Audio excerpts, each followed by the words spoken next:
সংযুক্ত আরব আমিরাতে অবৈধভাবে বসবাসরত প্রবাসী বাংলাদেশিদের দেশটিতে ঘোষিত সাধারণ ক্ষমা প্রসঙ্গে বিভিন্ন ডকুমেন্টেশন তৈরির কার্যক্রমে সহায়তা করতে হেল্প ডেস্ক চালু করা হয়েছে।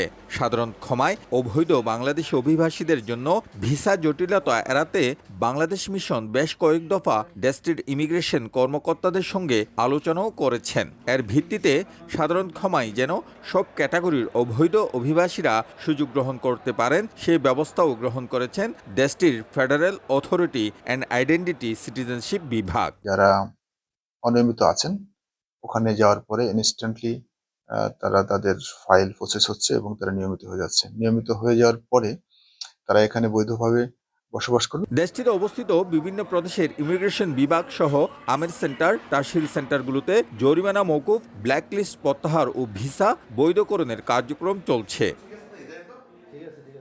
এদিকে সেপ্টেম্বরের ২ থেকে ৫ তারিখ পর্যন্ত সাধারণ ক্ষমার আওতায় শুধুমাত্র বাংলাদেশ মিশন দুবাইতে পাসপোর্টের জন্য বায়োমেট্রিক করা হয়েছে ৩,০০০ আবেদনকারীর। ডিজিটাল পাসপোর্ট নবায়ন করা হয়েছে ৪ শতাধিক।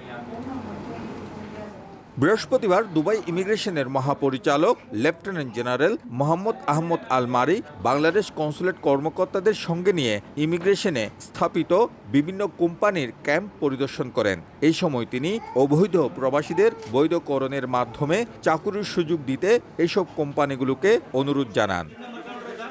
শিবলাল সাদিক, সময় সংবাদ, সংযুক্ত আরব আমিরাত।